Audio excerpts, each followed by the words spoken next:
Go. 3, 2, 1. Hey everyone, this is Monica with No Conditions. I am here with the great Mr. Nathan Monck from the Willows Fire Department, and he decided to come in on a Sunday and chat with me. Thank you so much for coming. I appreciate it. Thank you for the invite, Monica. Absolutely. I want to help in any way that I can. So you guys have a big thing coming up. You guys have Measure H, which I'm pretty much just going to sit back and I'm going to let you explain it, take this platform and let anybody know in on what you know. So take it away. It's all yours. Perfect. Yeah, so my name is Nathan Monck. Real quick about myself, I grew up in Glynn County. I've been in the fire service most of my life. My dad was a volunteer in Orland for a long time. I also volunteer in Orland. I'm also a paramedic. I've worked for CAL FIRE, I worked for the city of South Lake Tahoe. I worked for a small department in El Dorado County called Georgetown Fire Protection District, and I've worked at Willows almost 3 years now. This is basically the biggest thing that I've seen so far with Measure H and people's opposition towards Measure H is they're not getting the true story of what's going on. People are speaking on it from an authoritative position, and what they're saying is incorrect. And it's tough to get that message out through Facebook comments or little tidbits on Facebook or posting pictures with the information on it. The spoken word's the best way. That's why we're huge advocates. If you have a question, come talk to us, and we'll give you the answer. So that's kind of why I wanted to come on to this today. Kind of the history of the problem is that Glynn County as a whole has a huge deficit of ALS resources. So ALS stands for Advanced Life Support, and then BLS is Basic Life Support. So there's 13 different fire departments in the county. Every single one of them is Basic Life Support. And then there's 2 ambulances that are in the county. There's West Side Ambulance that's in Orland, and Orland covers basically from County Road 33 north, and then basically that imaginary Mason-Dixon line all the way east to Butte County and all the way west up into the forest. And then Enloe Ambulance, their primary response area is County Road 33 south, kind of the same Mason-Dixon line going east and west till the forest and Butte County, and then south all the way into Colusa County. The reason why we put Measure H together, and I'll get into what Measure H exactly is here in a little bit, is because of our ambulance response times. So, and with that ambulance response time, that's our Advanced Life Support response time, because none of the fire departments currently can provide that service. We have the two ambulances, and they are constantly either running calls. A lot of people don't realize this. Glynn County as a whole runs about 3,200 medical calls a year. So that's a lot of calls for 2 ambulances. Yeah.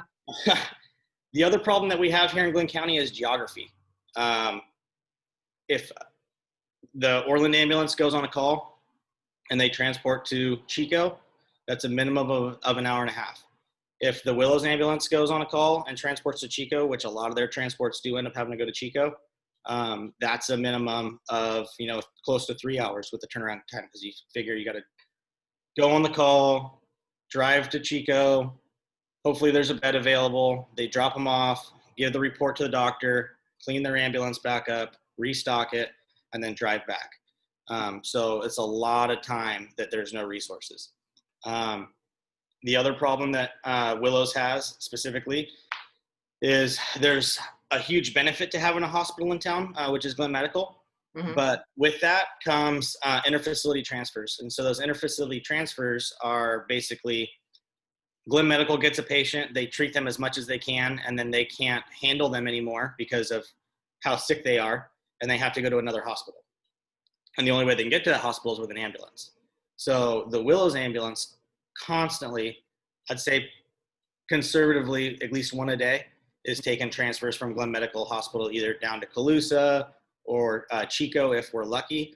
It's not uncommon for them to go to Davis, San Francisco, Redding, and those are 5-6 hour turnaround times. In recent months, it's gotten even worse with our response times because Colusa County went from having 2 ambulances down to 1. So that 1 ambulance is stationed in Colusa City. So now the Willows ambulance is actually responsible for covering a significant portion of Colusa County, which makes it even harder. It's not that our ambulance crews aren't great and that they're not working their butts off, and that they're being lazy or slow. It's just there's not enough of them to go around. And people keep moving in more and more to our county. Yeah. I mean, that's the population. It's not the same as what it was 20 years.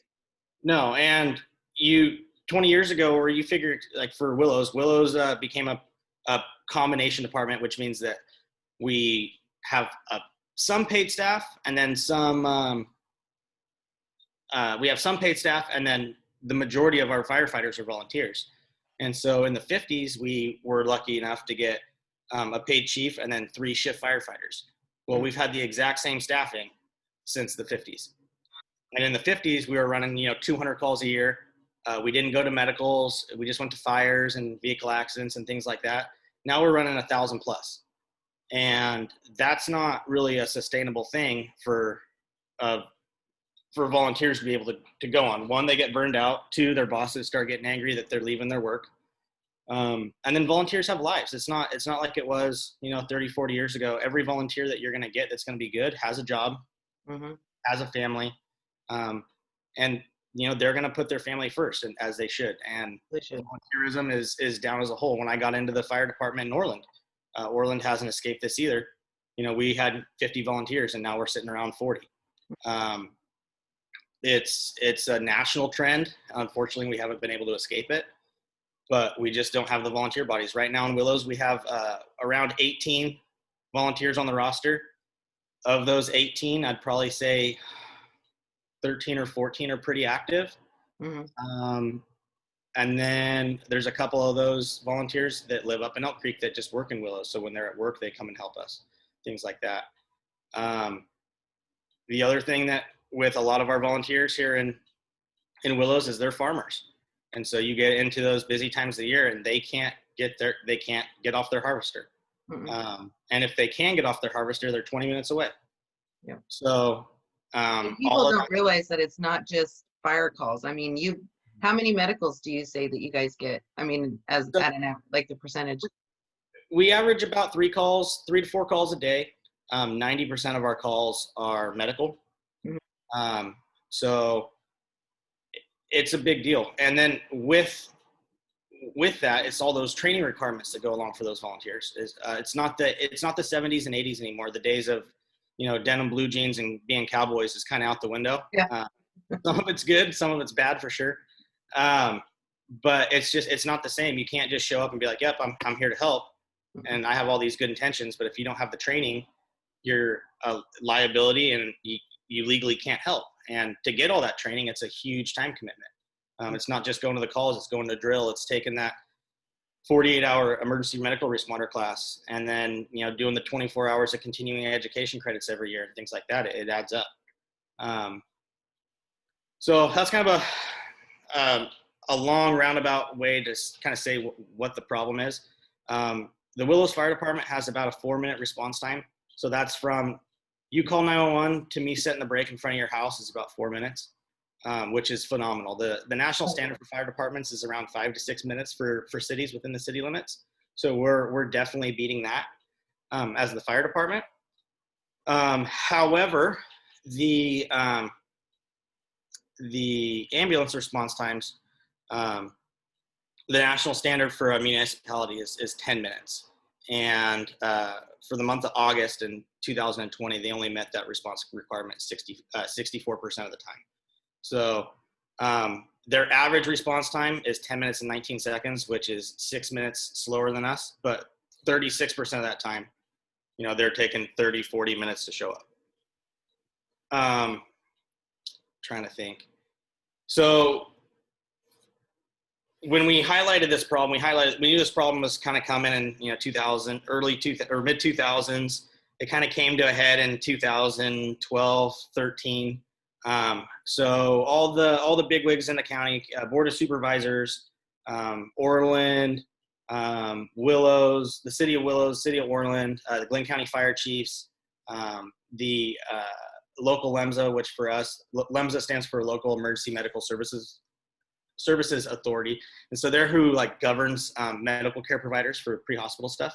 Mm-hmm. And they got in the room, the sheriff's office got in the room, Office of Emergency Services. We had a board of supervisors there. We had people, assemblymen that were aware of the problem. And basically we got these people, 2-3 times a month in the same room. And we talked about solutions and how are we going to fix this. In July of 2019, I believe, that ambulance task force was disbanded with no solution. They met for 5 years and nobody could get a solution that worked for everybody, that we thought was feasible, that anything could happen. And it was pretty frustrating, and it sucks. That's really the only way to put it. I was going to say that there's no good thing about it. No, I mean, you hear a lot of people like, oh, if I was in there, I would have got this done. I would have got this done. And I think people think that they have the magic wand and that they're going to be the person that can go in and do it. And they tried for 5 years to get a county-wide initiative and to fix this problem for the county, and we weren't able to. And so at some point, as the Willows Fire Department and the city leaders and stuff like that of Willows is, okay, we know there's a problem. We can't fix it on the county level, so now we have to take care of ourselves. Mm-hmm. And so Measure H is our way to take care of ourselves. Measure H, we didn't come to it willy-nilly. We sat down with kind of the fire department staff. We talked with INLO. We talked with the hospital. We reached out to other fire departments around us, big fire departments, small fire departments, kind of got where they were coming from and how they fix some of their solutions, the good things about their systems, the bad things about their systems. And we kind of robbed the good out of every little thing and to create this hybrid program. Nothing that we are doing is new. Nothing that we want to do is something that we invented. The wheel is out there. We just had to go find the wheel. And so that's what Measure H is. What are people getting for their money? I mean, that's kind of that's the one thing that people are thinking about, which if we're going to spend money on anything, it should be emergency personnel. I'm sorry. Yeah. If we are going to do anything, this should be it, Yeah, I'm not a fan of taxes. I think that the federal government and the state government gets way too much of my money. But Measure H is the only tax that you're going to have that you're going to see a tangible benefit from. It's something that you're going to put a small amount of money in, and then you're going to see that fire engine driving down the road, and you're going to know, hey, I bought that. I paid for that. Mm-hmm. And the people that are on there, those are my people, and they're here for me. So Measure H is a 0.75% sales tax increase. It brings it'll bring the tax rate within the city of Willows city limits from 7.25 up to 8. Mm-hmm. 7.25% is the state minimum. Kind of the way the breakdown of taxes go, which a lot of people don't realize. Of that 7.25%, 6% of that goes to the state, and it's gone. That goes to Newsom and all those people, and then they figure out how to disseminate it. 1% goes to the city that tax was taken in, and then 0.25% of that money goes to the county. So really only 1.25% of your money right now stays local, and the rest of it goes to the state. To kind of give you some comparison, we, as high as our taxes are, they're much lower than most of the state. Especially start getting south, you start looking in a lot of the LA areas, their tax rate's 12, 13, 14%. So we have, we're very fortunate where our tax rate's at now compared to where it is for a lot of other people. So Measure H is a 0.75% sales tax. It'll bring it up to 8. It takes a 2/3 majority to pass. So Measure H is what's called a special sales tax. So special sales tax, there's a general sales tax, which can be used for anything. And then there's a special sales tax, which is can be used only for the purpose that it was passed on. So to raise your taxes for a general tax, it takes a 50+1 vote. In order to raise your taxes for a special tax, it takes a 2/3 vote. And the 2/3 vote majority makes it a special tax, and that's what makes that money protected and keeps that money from getting siphoned into other things.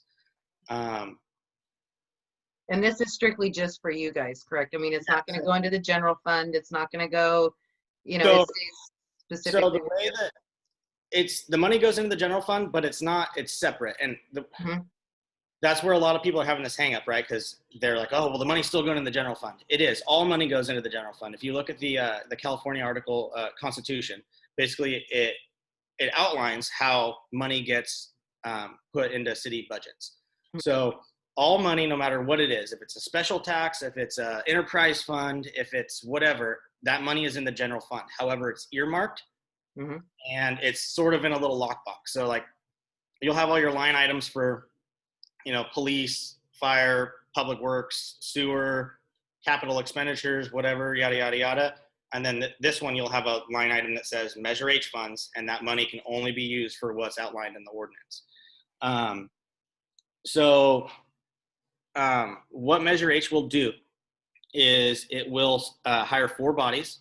It'll hire 3 additional engineer paramedics, and it'll hire 1 assistant chief paramedic. What that'll do is it'll bring our daily staffing from 1 person to 2. Right now we only have 1 person on the engine, which is really difficult. A lot of the times I only have myself a lot of the times. And so it's difficult to do CPR, talk on the radio, you know, drag 200 pounds of dead weight, you know, into an area that we can work on them. And that's just on the medical side. That's not talking about firefighting and vehicle accidents and things like that. So it'll double our manpower, and it will make us exponentially faster because we'll be able to complete tasks.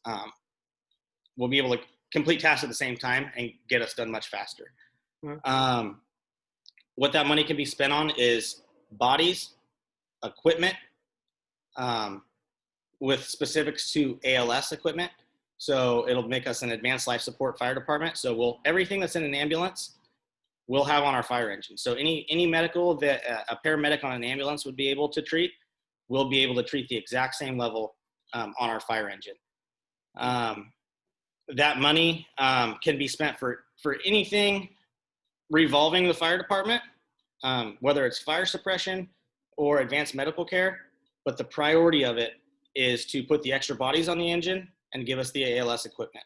One of the hangups that some people had was that, oh, it says, you know, money can be spent for land acquisition and things like that.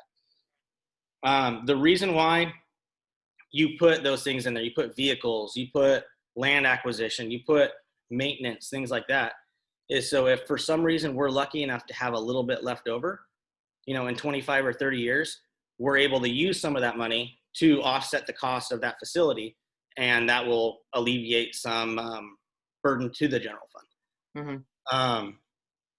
So let's see here. It's 0.75%, hires 4 bodies, ALS equipment. We can treat anything that an ambulance can. And that will ensure that no matter what happens, the city of Willows has 2 firefighters on duty at all times, and there's paramedics there that are able to give the treatments. Within the last month, just personal cases that I was on, I've had 2 patients that fell and broke their hip. One of the ladies was in her 80s, and she waited for an ambulance that came from north of Red Bluff. So almost an hour, laying on the ground with a broken hip, and I could hold her hand and tell her that the ambulance was coming, and that was about it.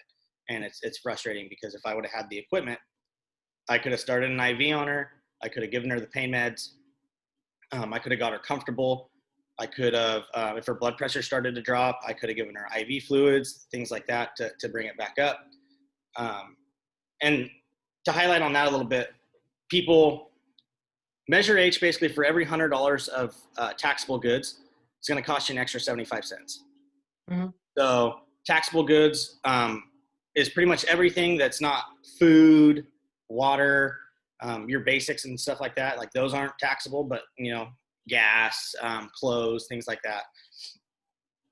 So kind of my question to people is, well, if you were laying down on the ground and your leg was broken and you knew that you were going to have to wait an hour for an ambulance, how much money would you be willing to pay for pain medication then? And most people would empty their wallet and give it to you right then, right? So what you're getting. I also tell people too, what astonishes me when it comes to this tax is the amount of money that people are willing to pay for a cup of Starbucks a day. And that's, I mean, people aren't forcing you to go out and spend all this money and to support this tax. They're just, you're not even, most people aren't even going to know. But you know, whenever you drive through the Starbucks line or you drive through the Dutch Bro line, how much you spend a day. Sometimes people go 2 to 3 times a day. They have zero problem emptying their bank account for a Dutch mocha, but they're unwilling to do that for a broken hip, or even make sure, you know, I've always said, I highlighted on it whenever you were talking about it. I watched the chamber meeting that you went to. I've always said, this is an insurance policy. You don't need it right now. But one day you're going to, or your grandmother, or your mother, or your father, or somebody is going to need it. And, you know, I'll give the $42.89 in my checking account if I have to, in order to make sure that they're taken care of effectively, efficiently, and knowing that you're going to be there it's priceless. You cannot put a price tag on something like this. No, and a lot of people are like, oh, well, you're just being sensationalist, or you're just trying to doom and gloom us, and you're trying to do scare tactics to get us to vote for this. No, it's not. It's the reality. If there's been so many times that I have done CPR on a kid, or done CPR on an adult, or sat with somebody who was hurt way beyond the means that I had to fix them. I'm also a paramedic, so I work part-time for Inlo on the ambulance, and it's frustrating sitting there going, man, if I was at my other job, I could fix you, but instead we're gonna roll the dice and hopefully you can make it. The other night I went on a medical. I could talk about this because he gave me permission to. He's one of the local guys that works for Inlo on the ambulance. He's one of the paramedics that works on the Willows ambulance, actually. And he's 33 years old. He's got a beautiful wife, beautiful little girl. She's, I think, 1.5. Saw him that morning. He got off. I stayed to work a day overtime because we had our engine was out on the Zog fire. And that evening, we got dispatched out to his house, and he got stung by a bee. He'd never had an allergic reaction before. And it almost killed him. His wife hit him with an EpiPen. I hit him with several EpiPens, and people think, oh, you know, an EpiPen is just an on and off switch. It just fixes you. It doesn't. It takes time, and then there's secondary reactions. The ambulance, we're lucky, was in town 15 minutes before that. We went on a call, and that patient didn't get transported. So if that patient would have got transported, one of my best friends would have died. You know, once the ambulance got there, they needed to start IVs on him still. They needed to give him diphenhydramine. They needed to give him some IV epi. They had so many other treatments that they had to do to get him stable. When I had him, he was still circling the drain. And I was, within 2 minutes of being there, I had maxed out every skill that I could do. And it's scary and it sucks being the guy on the engine, or being the guy showing up, because when people call 911, they expect you to help. What I tell everybody is, you know, your job as a firefighter is the most simple way you can make it is you're a fixer. It doesn't matter if their house is on fire, you're going to fix that.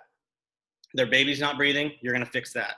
They're stuck in a car, or their smoke detector's going off, you're going to fix that. Right now, we can't fix the things that we need to be able to fix. And it's frustrating. Measure H will make sure that no matter what happens, we have paramedics. A lot of the times, and even to put it into perspective this way, even if the ambulance is in town and they transport to Glen Medical, so they go to the hospital that is in Willows, you figure, as it stands right now, there's about 30 to 40 minutes. Even if they stay in town and transport in town, there's 30 to 40 minutes of no paramedics, because that ambulance goes to the call, spends 10 to 15 minutes at scene, another 5 to 10 minutes, you know, starting IVs, doing EKGs, drawing up medicine, giving the medicine, then the drive time from wherever the call was to the hospital, and then 10 to 15 to 20 minutes at the hospital, dropping the patient off and cleaning everything and putting it all back together for the next call. So that's, 40 minutes when you start to add it up. So even on our best days, there's still huge lapses, and it's not a case of if it's going to happen, and it's when it's going to happen, and it continues to happen over and over and over again. The other day we had a CPR call, and the ambulance got dispatched code 2 because it came out as back pain. The fire engine goes lights and sirens to everything. We showed up. Guy was having a massive cardiac issue. We had one firefighter on. That firefighter toned out for additional manpower and personnel for help. Nobody showed up because it's harvest time and we don't have very many volunteers. So the paid firefighter ended up having to abandon his fire engine at scene to get into the ambulance to do CPR on the way to the hospital. So on that day in particular, there was an hour and 17 minutes where there was no ambulance in Willows and there was no fire engine that was able to go to calls, which is unacceptable. It's unacceptable. And so that pretty much goes right into what happens if this doesn't pass. I mean, if people really want to know, it's going to cost lives. 100%. Doesn't go through. And it's happening more and more often. And if Measure H doesn't pass, we're going to continue to do the best job we can with the tools that we have. We're going to keep showing up as much as we can. We're going to keep, bending rules and doing everything that we can in order to get people taken care of. But without the tools, there's only so much we can do. And 100% people are going to die, and people are going to die that didn't need to. Yeah. And this is the people and the community's opportunity to give back and to help us help them and to make their community a better place. And there's so many extra benefits too. Big companies come look at the city of Willows. And one of the things they look at is, hey, if I'm going to build a multi-million-dollar factory here, or a warehouse, or have my business here, what kind of city services are here to protect it? And if we don't have that capability to protect it, and so businesses are leaving because of it. Yep. Yeah, it's terrifying. And it's also, I've said this before, is, everybody always loves a fireman. That, it's that, my husband's was in it for so long, my dad, my grandfather, my great-grandfather, my cousins, everybody. And when you have a house fire, when you have something going on, when they show up, it's that instant relief, like, oh, it's somebody else's problem and they're going to fix it. It's going to be fine. They're always going to be here because I can always count on them. I call 911, they show up. Well, the problem with that is, in order to get those wheels moving, it's going to cost money. And people, you guys do not ask anything of your community. We've been around for 133 years. And you've never gone there and said, this is what we need. And the one time, you always show up for them, you're always there. And this is the one time where you guys are going to them with your hat in hand going, we need you. And if people are as dedicated to you guys as you are to them, this should pass no problem. People should be dedicated. And that's what we're hoping. And I think that it's just, you're always going to have your naysayers. Oh, it's a tax. I was just going to say. The government, yada, yada, yada. You're always going to have those people. But I think that when people really dive into the nuts and bolts of this, and they talk to us, and we tell them what it's for and what it's going to do and how it's going to tangibly benefit them, there's not very, I can't think of honestly, I cannot think of a single valid argument against it. When we wrote this and when we started talking about it, we're all pretty conservative, and we wrote this with the intent of what's something that I would vote for, and how can we write this in a way that's not only going to set the fire department up right now, but 50 years down the road, 100 years down the road, 10 years down the road, through regime changes and different city councils and different fire chiefs and different things, that they're not going to be able to mess it up, and that they're not going to be able to, I guess, pervert the intention of Measure H. And that was the way it was. That's the reason why we wrote it this way. And I don't know I don't know how else to say it is, if you're not going to trust your firemen, I don't know who you're going to trust. I mean, you'll show, like I said on candidates night, you'll give me your baby who's not breathing and look at me like I'm your Hail Mary, right? Mm-hmm. You'll show me your wife of 75 years who's not breathing and is naked in the shower. Mm-hmm. You will look to me and the fire department, not just me specifically. You'll look to the fire department and paramedics and stuff like that on your worst day, hoping that they can make it better. Mm-hmm. And if you're not going to trust that person, I don't know who you're going to be able to trust. And you guys have made it to where you're transparent. I mean, you guys will have a committee of sorts to help with this, so that way you're all, everything that is going to be, I mean, you guys are all going to show where this is going. Everyone's going to have to be accountable, and it's not like you're a 16-year-old running away with your parents' vehicle and a checkbook. You know what I mean? Yeah. You're going to have to be accountable for all the funds that are being. Yeah, we published our budget. We showed the breakdowns of what everything costs, why we need it, what it's going to go there, or what it's going to go for. If Measure H passes, there's a couple of things that we're going to do to make sure that people are seeing where their money's going, and some checks and balances in there. The first thing is that there's going to be an establishment of a citizen oversight committee. So basically, it's going to be citizens that are people that live within the city limits, and they're going to sit on a committee. The fire chief every year will make a budget of what he sees fit to use the Measure H funds for. It'll have your personnel, your equipment, all that stuff.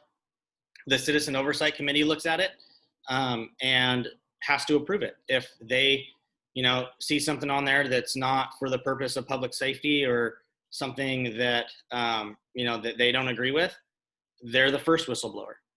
After they approve it, then it goes to the city council. Then the city council approves it. And people have distrust in government. People have distrust, whether it's Willows, Orland, wherever you go. People have distrust in their city councils, which is good to an extent. But at the end of the day, people have to remember we voted them there. Exactly. So we have to be careful who we vote in, right?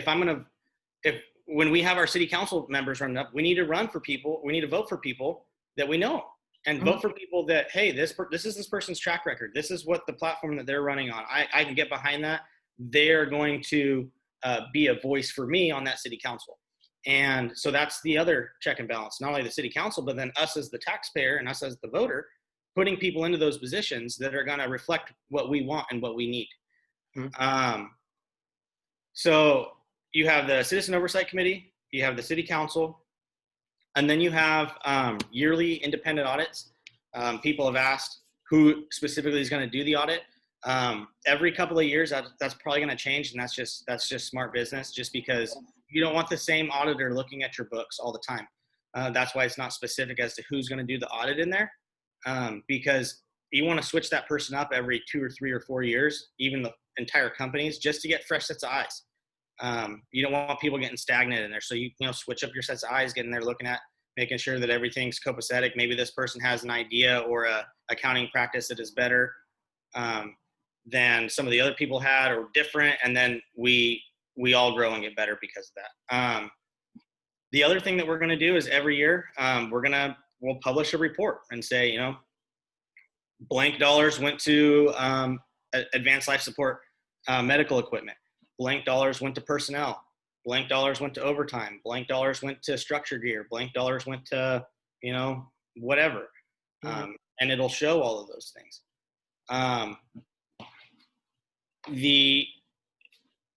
It's got protection, and then it's got the protection with what the law is. The law says that it can be used for only those purposes. So that money's safe. I don't know how else to say it. I mean, if someone takes it, they're in trouble. Well, and I think it's accountability. And I think, like you said, there is no way that how this could be, you guys have made sure that you've looked through all the facts. You guys have done the pros and cons. I want to touch base just a little tiny bit. This isn't your first rodeo whenever it comes to fire departments. You've been in the Orland Volunteer Fire Department for, 7 years. You have, your dad was in it. Your dad was a member. You you know, My dad was actually, fun fact, my dad was actually the very first paramedic to work in Glenn County. was he really? Yeah. So back in the day, a long time ago, Westside was like the show, and then there was another ambulance company. I think it was called like Mountain EMS. That was Hmm. in Willows.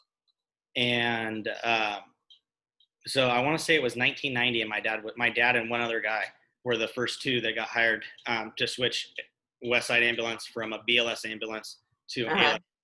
So yeah. Wow. And also too, I mean, do you think that that helped?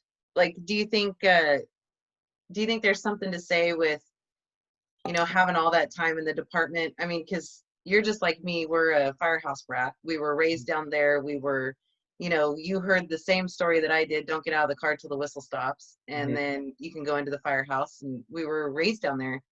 Do you think that's helped in where you're at right now? Yeah, I think that definitely has a big piece of it. Like I said, I work for Cal Fire. I work for South Lake, Hmm. Tahoe. I work for Georgetown, um, Orland, and Willows. And so one of the things that I have the benefit of that is, there's things that Orland Fire Department does better than anybody else. There's things that Willows Fire Department does better than anybody else. There's things that Cal Fire does better than everybody else.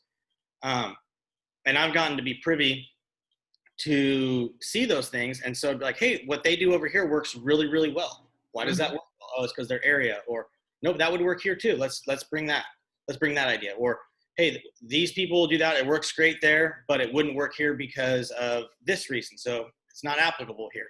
And so it's given us, and this isn't just my brainchild, this is the city, this is the fire department, this is the firefighters union, this is the volunteers, the Willows volunteer firefighters, this is NLO, this is SSV, which is our governing board. This is a lot of agencies coming together to come up with this solution for us. Um, you know, I know where I know a lot of things, and I know where I don't know a lot of things. I call people to come fix my electrical stuff at my house. I call people to come fix my plumbing, and I don't work on my own car. Uh-huh. I pay people to do that, and that's what you're paying us for. You're paying Yeah. us to give you the best emergency medical services and fire protection that your dollar can get, and that's what we're trying to do. And so I ask you guys to trust us a little bit, and we're trying to show you guys all the steps that we've done. One of the things that a couple people have said is the money's already there in the budget. You just need to spend your money better. And I'm telling you, it's not. It's not. We've cut everything from our budget. I mean, we used to have a training budget where we could go to classes. We've cut that down to next to nothing. We have guys that are in turnouts that are, over 10 years old. We have, we have radios that are old. We have extrication equipment that's old. We've had tools fail on fires. Hmm. If the money was there, we would be spending it to fix that stuff, but it's not. We don't go out and buy, extravagant pieces of fire equipment. We buy bare bones stock stuff that's going to work for us, that's going to do the mission we have. We don't buy the extra bells and whistles. We are as fiscally conservative as we possibly can with our money. And we go out and we hustle hard to find money. The last fire engine we bought, we wrote a USDA grant and got 65% of it covered. Hmm. I just wrote a grant with John McDermott in Orland, a regional extrication grant through the Office of Traffic Safety, to get Orland, Willows, and Artois full sets of extrication equipment, new Jaws of Life, which was $89,000. We write grants every year through the state for the Volunteer Firefighters Association, and we get 40 to 50 grand every year off of that. We just got awarded a $10,000 grant for protective equipment through the California Fire Foundation that just got awarded, last week. So we're out there hustling. I wrote a assistance to firefighter grant for almost $400,000 this year, and we're still hoping to see that we get it. It's not that we're not hustling. It's not that we're not out looking for the dollar. Not that we're, being lazy and not having our nose to the ground and looking for it. But you can't fund things long-term off of grants. I mean, you're lucky if you get them and they help, but you can't. So you're not going to be And able not to when count. you're running 1,000 calls a year. I No. mean, that's the thing. And also too, do you guys have any type of fundraiser? You know, I know Orland, they have the spaghetti feed, the fireman's ball, all that kind of stuff. Does Willows have anything like that? Yeah, so we do 2 fundraisers every year for the volunteers. Mm-hmm. Uh, and the volunteers, they buy some stuff with it, some equipment, but equipment's expensive. A set of turnouts costs $10,000. A single handheld radios that's fire rated, which is what we need. That's in the $5,000 range. Mm-hmm. That's one of the things that we've heard a lot of people like, well, why don't you guys just fundraise more? And like I said, you can't fundraise enough money for that No. and have it be reliable year in, year out. And then B, we don't really get that great of a turnout at our fundraisers. I mean, the people that are saying, "Oh, your community is going to support you, and we're going to stand behind you, and we're going to help you," and an average bean feed, which is our biggest fundraiser, we get about 400 or 500 people through the door, and that's a good year. And like in Orland, you go to a spaghetti feed in Orland, and you're feeding 2,500 to 3,000 people. Mm-hmm. So it's a big difference. I think people in Willows see the fire engine and they just assume that every single firefighter on that fire engine is paid. And so they think that they have a paid fire department, but they don't. Mm-hmm. They have one guy. And that most of my job, other than running calls, is, testing equipment, making sure that equipment's being checked every day and up to the state standards and stuff like that. But as far as going to calls, there's only so much I can do because I'm one person. And I think that's where the little bit of the disconnect is that people think that they have a fully paid fire department in Willows, and we don't. You have one guy, and then whatever volunteers are able to show up, if they're able to show up. So yeah, that's kind of. And also, it's like hard though, because I'm just as guilty. My grandfather used to call it BTTD, better things to do. Whenever they go, how come you didn't go somewhere? And he's like, oh crap, I forgot. BTTD. I had better things to do, which they normally didn't. But unless you have it in front of somebody's face that they have to specifically put that money aside. That's why I think there's an advantage to this. You go to any type of benefit dinner, you want to throw out nothing less than a 20, where that's coming out of your pocket. But when it comes to the sales tax, most of those people aren't even going to know that they're giving the best gift that they possibly can. And it's not even going to be an issue. And the other thing that people don't think about is, like we talked about earlier with your insurance policies, right? Yeah. Fire department's an insurance policy. Anybody that travels into the city of Willows is covered by that insurance policy. Right now, it's not a very good one, but they're still covered by it. We're gonna give it a college try to come do whatever we can for you with the personnel and equipment that we have. But that person that is driving from LA to Portland and they stopped in Willows to get a tank of fuel, they're paying for it. Yeah. The person in Orland that comes up and shops at Walmart, the person from Elk Creek that comes in and shops at Walmart, all of those people are paying for it. And that's so much of this money that's coming in isn't even going to be from the people of Willows. It's going to be from people that are benefiting from our service while they're here from other areas. And that's the way you make your local government and your community strong, is by getting tax dollars and money from other areas and getting that money put into you. And this is the way to do it. You can't get, you do a property tax assessment or something like that. You're not going to get it. So you're not going to get those outside dollars. One of the things, that's another thing, talking about the tax rate. I've heard a lot of people say, well, if I was in charge of it, I wouldn't ask for 0.75%. I'd ask for 1/4 or 0.5%, because you guys are just asking for too much money. Believe me, it's a lot easier to sell 1/4% or 0.5% than 0.75 cent sales tax. Absolutely. If we were able to do that, we would. The way we got to 0.75 cent sales tax is we built the model of what we needed in order to deliver for the citizens and to give them the protection that they need. We built that model, and then we figured out, okay, how much will this model cost? Okay, boom, this is how much it's going to cost. Is there any ways we can make it cheaper and still make this be our long-term solution? Okay, yeah, we can get rid of that, or we need to keep this or whatever. And then we got our final thing. Okay, we need $850,000. How are we going to get to that dollar amount? So we did a sales tax study of the city over the last 5 years, and we did the math, and 3/4 of a cent was the number that got us to that $800,000 to $850,000 averaged out over the last 5 years, because you have good years and bad years and things like that, and then that was the number. If we could make it cheaper, we would, but unfortunately, I don't dictate how much, an IV costs. I don't dictate how much, health insurance costs. I don't have any power over that. Mhm. So, And another thing too is, if I read it correctly, this is something that people can vote in, but it's also something that later on down the line they can vote out. Is that correct?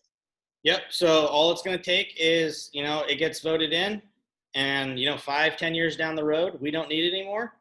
If we don't need it anymore, trust me, I don't want to pay the extra tax either if I don't have to. So it's up to the voters, and at that point, to vote it out. If we don't need it anymore, then we just put another measure on the ballot and vote it out. So it's a win-win. Yeah, I mean, nothing's permanent. So, and also too, people have to remember, the thing that kills me is people don't see you as a parent. They don't see you as a husband, a person that goes out and shops all on his own, or you're going to be paying that tax just as much. And plus you're working in Willows. You're going to be paying that tax. That we do most of our shopping in Willows. Exactly. I spend as much. I do too. I spend as much money as I can in Glynn County. Yes, same here. That's another thing that I've heard people say is, well, you're just going to make poor people drive to Chico to spend their money instead of being able to spend it here in town because it's going to be too expensive. It's like, well, let's do the math. If you drive from Willows to Chico and back, and you have a good gas mileage car, you're probably going to spend 5 gallons in fuel. 5 gallons times $3 a gallon, conservatively, that's $15. Yep. Not counting the extra 2 hours of your time, the headache of sitting in Chico traffic getting yelled at, and all the other negatives that come with visiting Chico these days. And you're going to end up spending way more money. And then at the end, and then on top of that, what's your time worth to you? Yeah. Was that, $1.38 in sales tax worth 2.5 hours of your life to go to Chico? Yeah. No. Nope. It's not going to happen. It's just smart business is what it is. Yeah. I can't believe people are actually questioning it, and I can't believe people are, if we're going to do something. Orland did it, we pulled the trigger, we had our Measure A. Willows, you're just going to have to step up to the plate and do it yourself. And there's a couple of things too, like that's the other thing that we hear a lot is, you guys should have wrote your measure the way Orland wrote their measure. Orland's measure is much more specific, and it's much better. There's nothing wrong with Measure A. Measure A was built for a different purpose than what Measure H is for. Measure H is for the fire department only, and with the purpose of increasing staffing and advanced life support care. Measure A was for the fire department, the police department, and public works. And so that money gets divided up between the fire chief, the police chief, and the public works director. And so there's three people out reaching for money with Measure A, which that was its purpose. That's what it was there for. Yeah. With Measure H, it's only the fire department. We're not going to have to go fight with other people for money. We have a dedicated funding source that can't be messed with unless the voters vote it out. So our measure, I think, in my mind, and I sat in on some of the Measure A stuff, I think ours is better. I think Measure H is better for what we're trying to do. Let me cover this question too. So the other big question I should have covered this earlier, about Measure H and the solution of putting firefighter paramedics on the fire engine to provide the advanced life support care.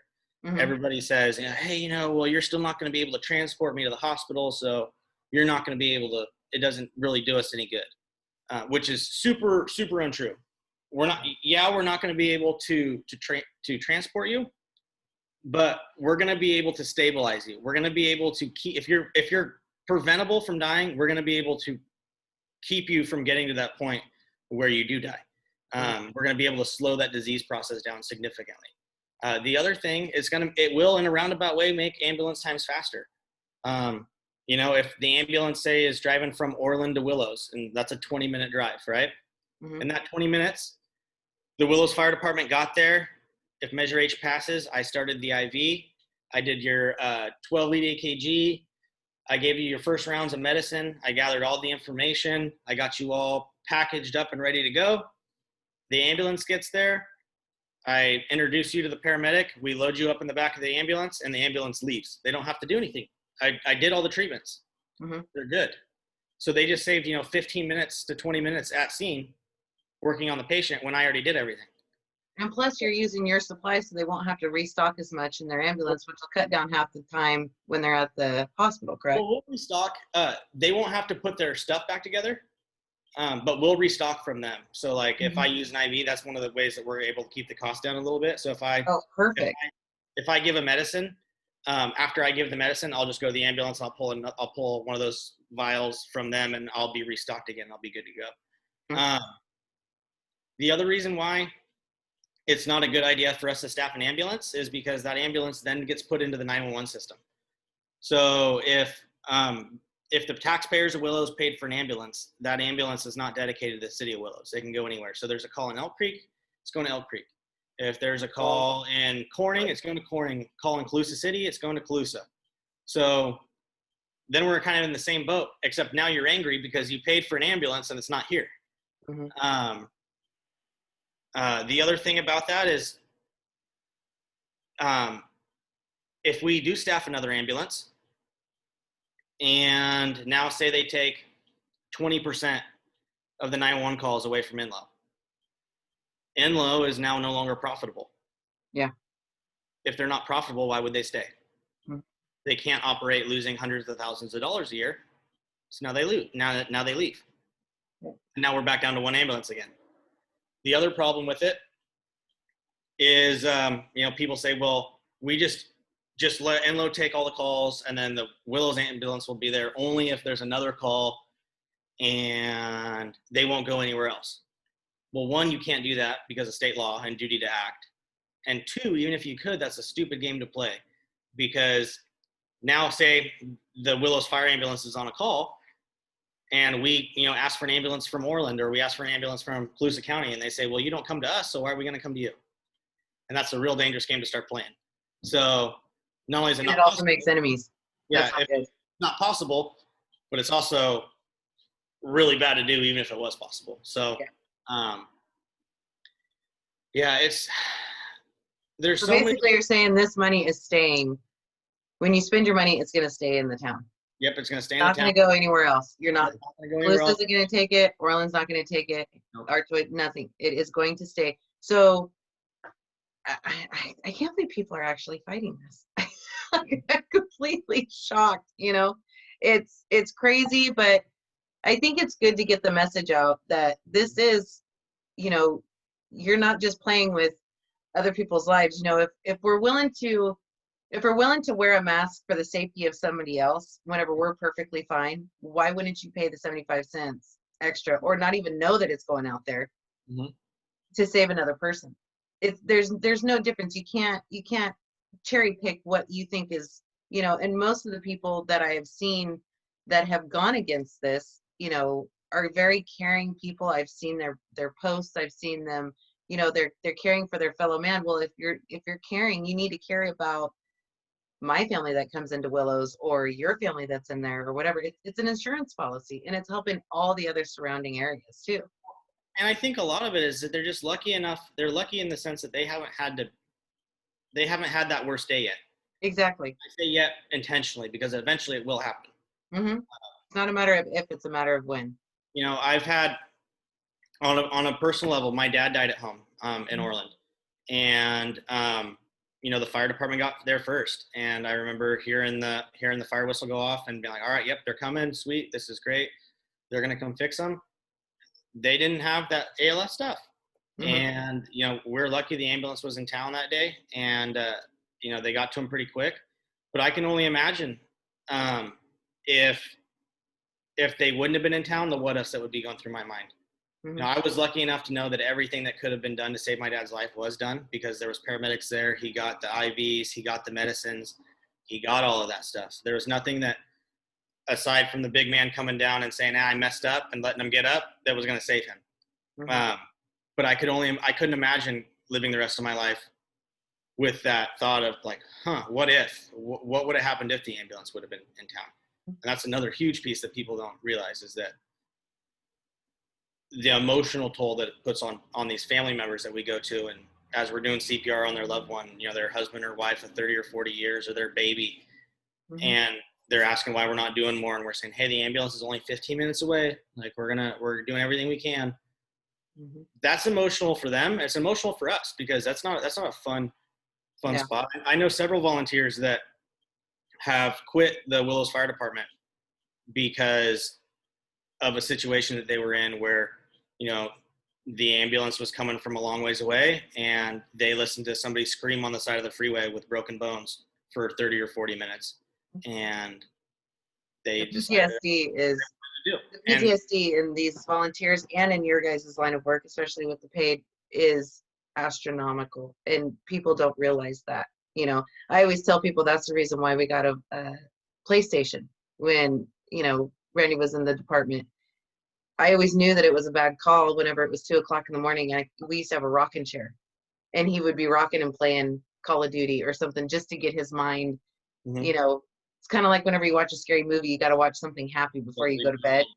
And that's what he would do. He would sit there and play. Him and our roommate John, they would sit there and play PlayStation just to get their mind off of somewhere else. And they were volunteers. You know, they weren't getting paid for it. This wasn't something that they could, you know, put their mind around. And this was all volunteers. So you're not going to find a bigger advocate or a bigger fan than me whenever it comes to stuff like this. I think that it's so one of the arguments, and that's one of the things I'm trying to do with this video, is to get all the arguments against Measure H that I've heard and had people talk to me about, and give the reason why they're not really a valid argument. One of the things I've heard people say is like, oh, well, all Measure H's is just a pay raise for you guys, and you're trying to glorify the fire department, or you're trying to, you know, just pad your pockets, and it couldn't be farther from the truth. There's a reason why the volunteer firefighters at Willows are unanimously behind this. They're not getting any extra money from this. They see the effects of what's happening right now, and they want to fix it. Right now, people, oh, well, you know, the Willows firefighters are way overpaid. Well, on a personal level, I took a $15,000 or $25,000 a year pay cut to come from El Dorado County to come back to Willows, because I wanted to work in Glenn County, and I wanted to work in my community, and I wanted to, you know the people that I was helping, and I wanted to feel that small town community support again. You know, we don't work at Willows Fire because we want to go make money. I make $50,000 a year, and I work 2,912 hours before I start to make overtime. So the average 40-hour a week employee works 2,080 hours a year. If they don't work a lick of overtime, if I don't work a single hour of overtime, I'm at 2,912 hours. So right now, the Willows Fire Department pay scale is from $14.92 an hour to $18.10. And Measure H doesn't change that. The engineer EMT rate is staying exactly the same. The only thing that's happening is we're adding 3 positions: a engineer paramedic position, or we're adding 3 job descriptions, I should say. So there'll be an engineer paramedic and a captain paramedic, and then the assistant chief paramedic. The engineer paramedic will make $2.06 an hour more. So they'll top out like $20.19 or something like that. It's ridiculous. And to put it into perspective, at Inlow, as a paramedic at Inlow, I make $28 an hour, and that's just to be a paramedic. I don't have to be a firefighter. I don't have to, a firefighter paramedic or an engineer paramedic or a captain paramedic. They have to be proficient in 2 careers. They have to be a proficient firefighter, and they have to be a proficient paramedic also. So that's 2 job skills you're getting. You're getting 2 for 1. St. Elizabeth Hospital, those paramedics start out around $35 an hour. Westside ambulance starts at 23. So it's not like we're trying to get You're crazy. not in it for the money. No, we're not asking for ungodly amounts of money. I'm not trying to make, San Francisco City money or something like that. It's not about money. It's about the service. Mm-hmm.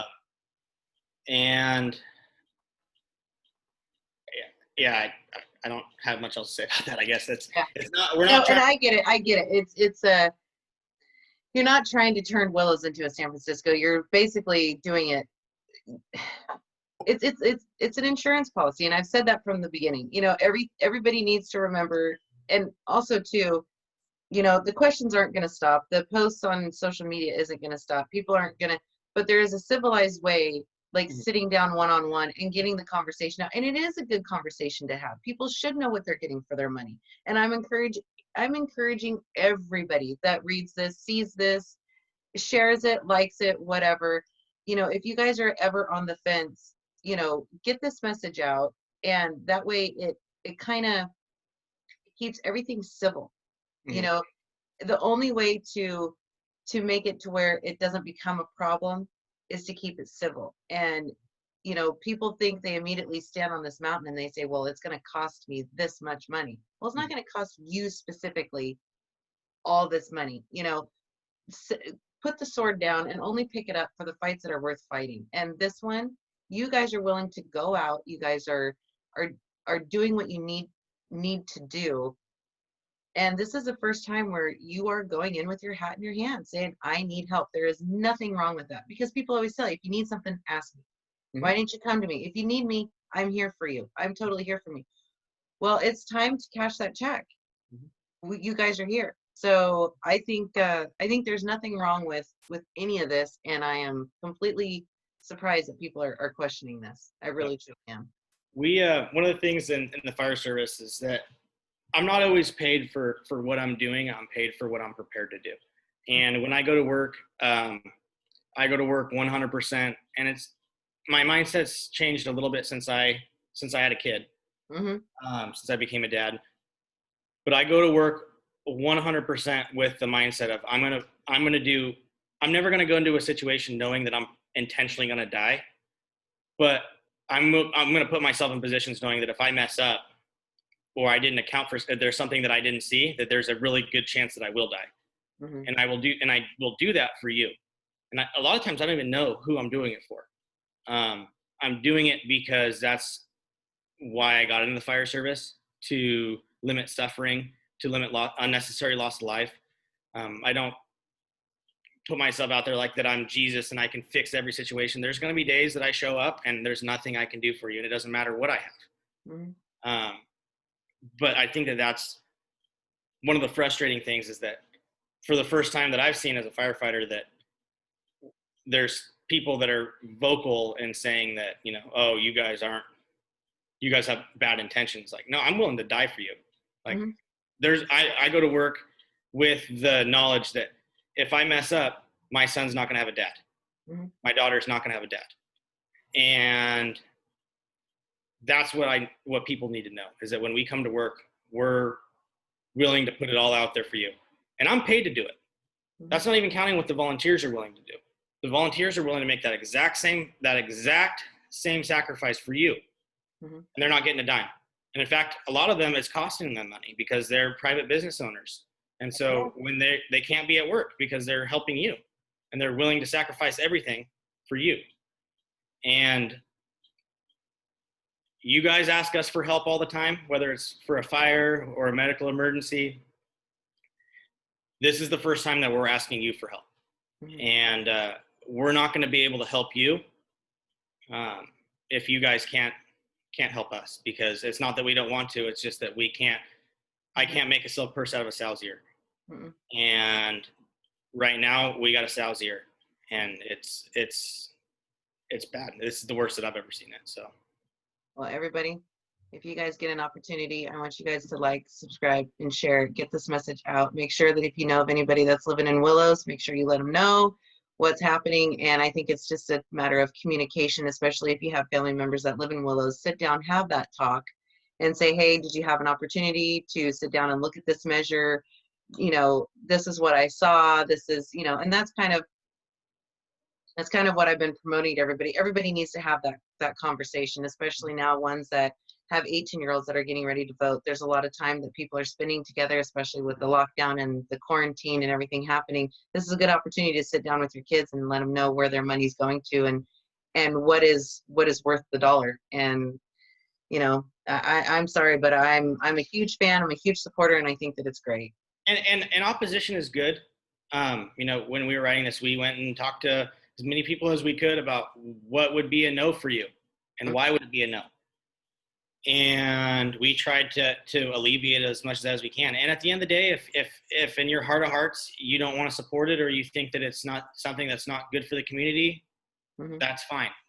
Vote but be prepared. You know, that's what makes this country great.